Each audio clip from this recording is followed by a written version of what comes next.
Betsy Malloy Photography. Don't miss out by going at the wrong time.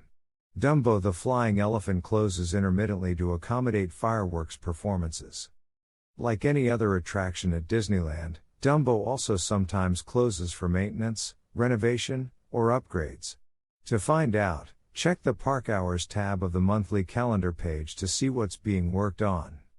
If you plan to take pictures of your little one on this ride, try to do it while they're low, just as the ride starts or stops. Or you can find a stationary Dumbo just behind the main attraction, which is ideal for getting that perfect shot.